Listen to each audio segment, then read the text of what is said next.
Mana shu joydan kirib keldik-da, o'ng qo'l tomonimizda shunday ajabsanda bir binoga ko'zimiz tushdi. Shu yerdan yurib borar ekanmiz. Chap qo'l tomonimizda mana shunday kattagina latok. Latok oldida mana shunday yog'ochdan yasalgan charxpalak deydimi? Shunday charxpalagimiz mavjud ekan. Charxpalakni ko'rdik-da, bu tomonga yo'l oldik. Bu tomonga yo'l olib ichkariga bir mo'ralab qo'ydik-da. Ichkariga bir mo'ralab qo'ydik-da va o'ng qo'l tomonimizga ko'z tushdi. Bu yoqda ajoyib holatda tahorat oladigan joylarimiz mavjud ekan. Ayollar kishi ham bor ekan, erkaklar ham bor ekan. Erkaklar tahoratxonasiga mana kirdik. Shinam qandaydir boshqacha.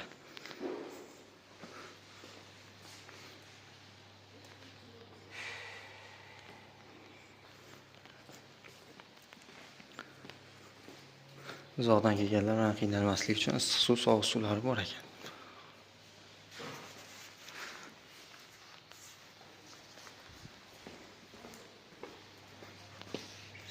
Mana shunday holda ichkarida tahoratni oldik-da, tashqariga yo'l oldik. Tahoratni olib chiqib, mana shunday binoga Bismillahirrohmanirrohim deb kirishni mana boshladik sizlar bilan birgalikda. Muzey bor ekan mana bu tomonimizda. Muzey menimcha yopiq. Abu Mumin Nasafiy ziyoratgohi. Abu Mumin Nasafiy. Mana ko'rib turibsizlar.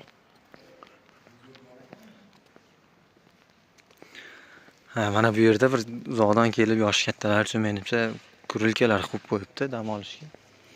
Gullarni ekkanini qarang, mana hozir noyabr oyidamiz. Noyabr oyini 16, bugun 16-17 sanasi. Adashmasam 17 bo'lsa kerak. Bu gullarni qaranglar, mana sovuqda shunday chiroyli gullar. Mana bu yerda esa eski daraxtlar, tut daraxtlari ekan. Tagiga izohlar berib qo'yibdi, bittasini o'qib beramaslar uchun mana. Eski bilmayman nechinchi asrda tut daraxtlari ekan. Ushbu tut daraxti 15-asrda o'tkazilgan deyapti mana. Mana shunday ekan. 15-asrda, endi 15-asrdagi odamlar yo'q, primerni 15-asrda o'tkazilgan. 16-asr. Bunisi ushbu tut daraxti 16-asrda o'tkazilgan deyaptimi, adashmasam. Mana. Ajoyib. Mana bu yerda gazonlarni ekkan, chiroyli qilib qo'ygan. Qashqadaryodamiz, hurmatli obunachilar. Qo'llab turinglar. Bu yerda hovuz nima uchun? Bu menimcha bu eski davrda hovuzlar emas. Bu yerda ham mana shunday katta tut daraxti bor ekan. Quloqingiz yetmaydi. 15-asrda ekan. Bu ham 15-asrda tut daraxtlari. Ko'rib turibsizlar. Naryoqda yana bitta tut daraxti bor ekan, chinorlar ham bor ekan. Chinorlarni ham ko'rsatib o'tishga harakat qilamiz. Bu yoqda suv oladigan bir quduqmi bilmayman nima ekan. Shunday narsa ham bor ekan. Qarang, nima ekan bu? Bismillahirrohmanirrohim. Suv ham ko'rinyapti. Suv olishar ekan, nimada? Suv ichsa bo'ladi shekilli, suv olaylik. Men suv ham olib qo'yishibdi, baliq ham bor ekan ichida suvda. Qimirlayapti.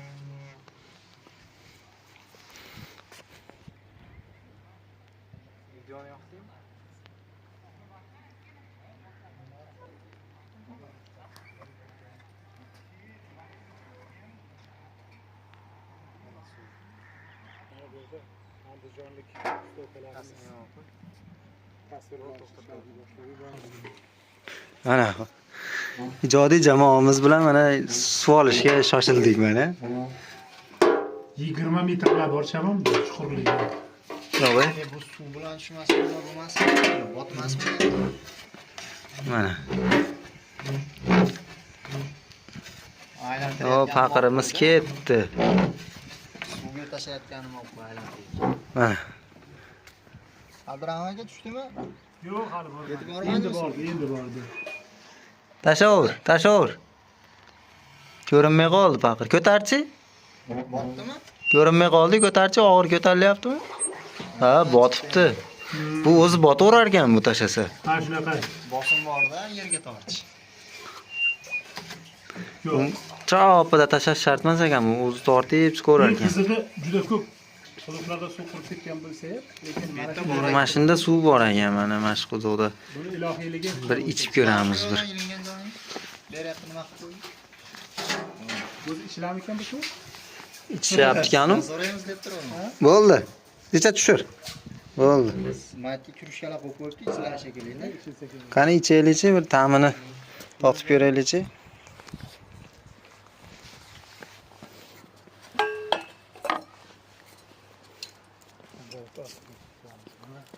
Bular eski suvlar ekan-da, nima qilib turib tashlab olishmagan.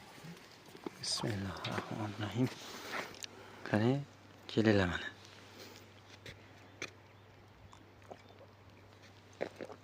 Ah. Shivo bag'ishladimi?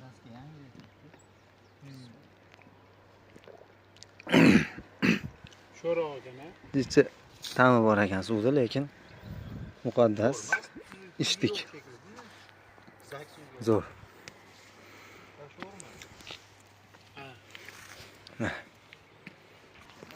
Mana gumbazlik bunaqalarimiz. Xudo xolasa, mayada chinor ham bor ekan. Chinorni endi qaytishda ko'rsataman endi. Bir ziyoratga kirib, xatmi Qur'on tushirib chiqamiz. Bu eshikni qaranglar, eshikni. Sizlarga men chinorni ham ko'rsatib o'taman.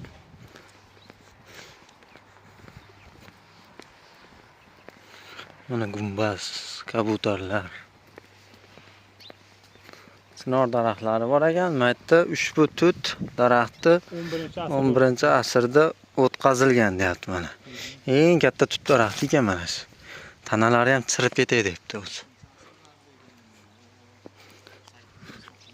Mana shu joyimiz haqida kimda qanday ma'lumotlar bo'lsa, kommentariyaga yozib qo'yasizlar. Bu yoqda chinor daraxtlarimiz bor ekan. Chinor bilmadim, bu yerga yozilmabdi, mana nechinchi asrda o'tkazilganligi yozilmabdi. Chiroyli joylar, zo'r. Menimcha buni ustunlar ham bor-ku. Archa daraxtidan qilingan qadimiy ustunlar bo'lsa kerak.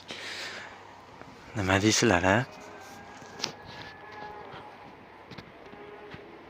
To'y boshlanib ketdik, katta ko'chada.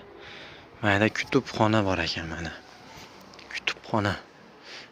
2018-yil 2020-years deb qo'yibdim. Kutubxonaga derazadan bir boqib qo'yamiz.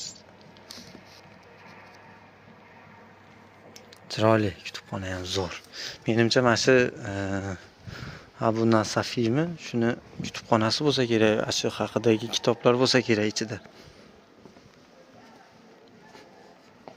Mana yerda bizga tegishli narsalar ham bor ekan, bizga taalluqli. Obuna bo'ling deyapti. Hidoyat gazetalari, jurnallari, Mo'minlar jurnallari, Islom nuri, Hidoyat, Islom nuri. Ichkarini, menimcha ichkarida namoz o'qisa bo'ladigan joy shekilli, ichkari namoz o'qiydigan joy shekilli. Katta namoz o'qiydigan joy shekilli. Bekaga kan kirmadik. Mana shunday namoz o'qiydigan jamoat bo'lib, menimcha bu yerda masjid sifatida ham foydalanilsa kerak. Masjid ekan menimcha. Namoz o'qiydigan joy ekan. Masjid. Mana bu yoqdan kirsa ham bo'lar ekan. Kichik masjid ekan bunisi. Bunisi kichik ekan. Bu yoqqa ham kirsa bo'laveradi? bo'laveradi. Bunisi kichik. Endi sizlarga ichkarini ham ko'rsatib o'tishga harakat qilamiz. Ono, menimcha qabrlar bo'lsa kerak, raqamlab qo'yib. Ular haqida bir ma'lumotga egamisiz? Endi bular qabr toshlaridagi yozuvlarda. Qabr tosh yozuvimi? Qabr toshlaridagi yozuvlarda bitiklar. Bitiklar deydimi? Qabr toshi yozuvlar. Birinchi qabr, ikkinchi tosh, uchinchi tosh mana. Tepalarini ham qaranglar, hammasi bir boshqacha. Bu toshlar Menimcha asli qadimiy toshlar bo'lsa kerak.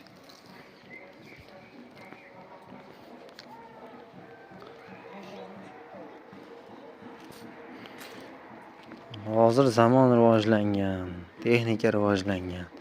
U paytda bunday narsalar bo'lmagan davrda mana shunday bir chiroyli bir naqshlarni, yozuvlarni yozib, qo'l mehnati bilan sabr toqati menimcha kuchli odamlar yozgan buni.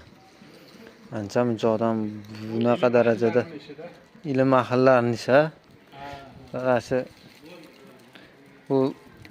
buni bunchalik darajaga keltirgancha bu toshdi. Katta anaqa kerakda, sabr. 11-asrlarda mana shu Qashqadaryo viloyati o'sha Qarshi tumanidagi Hazrati Abu Mo'in Nasafiy majmuasida juda katta ilm markazi bo'lganda, bu yerda nafaqat o'sha Qur'oni Karimni tafsir qiladigan, xo'p, hadis ilmidan so'z ochadigan allomalar, balki xattotlar ham mana shu joyda yaxshi rivojlangan xattotchilik san'ati. Xattotchilik. Ha, bu xattotlar yozgan toshga o'yibda, bu oddiy odamlarning ishi emas. Bu mashhur o'sha paytda o'z davrinotlik sohasidagi o'sha kishilarning ishi.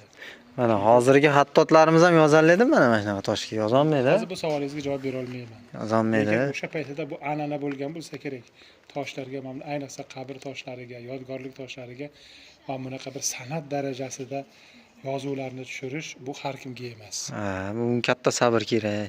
Bu menimcha bu qabr toshi emas, bu prosta menimcha shu yozuvlar bir qandaydir Yo'q, shakl qabr toshlari. Qabr toshimikin? Ha. Chunki mana bu devorda o'tomonda ham qabriston bor-ku, demak bu yerga o'sha ajdodlarimiz, taniqli ajdodlarimiz qabrlari bo'lgan. O'shalarga atab qabr toshlari yasalgan. Bismillah deb ichkariga kirishni ham boshladik. Menga mana loshkalar qo'yib qo'yibdi. Qiynalmaslik uchun. Oq kiyim kiyish uchun. Bismillah. Assalomu alaykum. Qabr.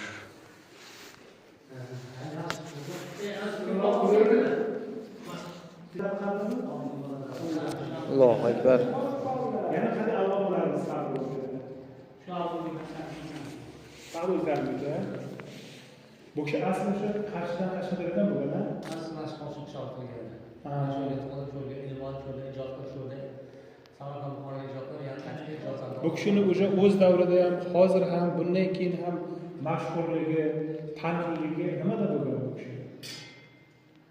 Aqida ilmini dunyoga yo'ygan bir odam bu kishi. Ashqariya Maturidi ikkita talabamizni Maturidi ta'limotini dunyoga keng yo'ygan insonlar qabulini nazarda. Bu kishi davrlarida o'sha islom dinini har xil oqimda bo'lgan. Har xil tortishlar bo'lgan, har qanaqa buzib bitilgan. Har xil mazhablar bo'lgan. Har xil mazhablar bo'lgan. Bu esa bitta yo'lga yo'naltirishga yo'naltirib bergan. Shu aqida ilmi nima ekanligini o'sha tushuntirib bergan buyuk Alloh. Butun dunyo tan olgan. Bu o'sha paytlarda tafsirot ratiblar baxil al-Tafid al-Tafid kitoblari bor. Al-Tafid degan jahonga qarshi ma'rifatga kurashishgan. O'sha paytlarda mana shu har xil oqimda oddiy xalqlar chiqib ketgan paytda o'sha kitoblar bilan ilmlar bilan o'sha paytda o'sha xalqni to'g'rilashga nima qilgan. Butun dunyoga o'sha ilmlarni tarqatgan. Aqida ilmini dunyoga qo'yib bergan inson shu kishi. Mana shundan dunyo tan oladi. Bizda hozir Armeniyada qancha yaqinlashadi keldi. Muhammad Hindistonga keldi. O'sha joyga ham nima qilishadi.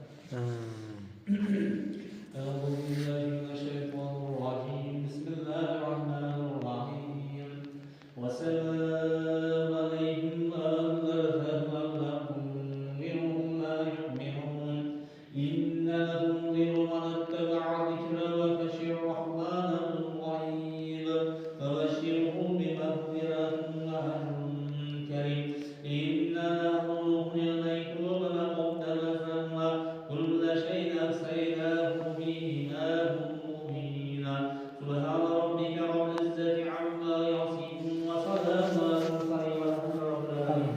آمين.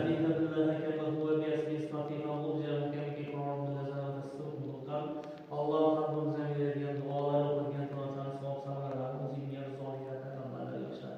Allah Teala'nın lütflarını, fazlalarını Allah'tan sonra niyetle ölümden kalanacakları vasfiye kalanlarını Allah acı mukafat verirse, sorayanların ortadan azarlık tacırlarını soğuklayırsa, nasıl manşur olayırsa hürmetle kalanacaksa vasfiye kalanlarını Allah acı mukafat verirse. Kola doğrudan teşvik, özlerine sağlık versin. Sorayanların ortadan azar verirse.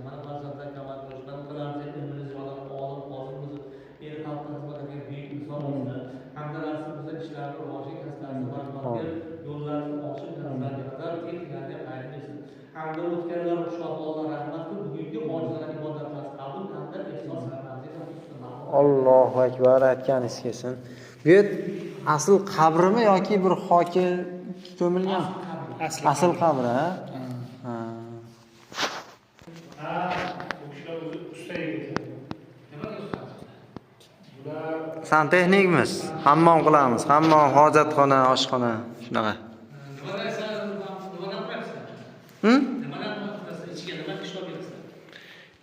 Mana qabrda ham ziyorat qilib chiqdik, xudo xolasa. Bu yoqlarni ham tanishtirib o'tamiz.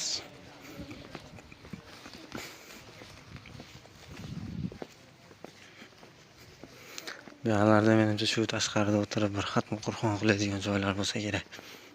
Bu taraflar. Shunday joylar bu yoqlardan tashqariga chiqib ketilar ekan. Xudo xolasa hamma yoqni ko'rsatib o'tishga harakat qildim. E'tiborlar uchun rahmat.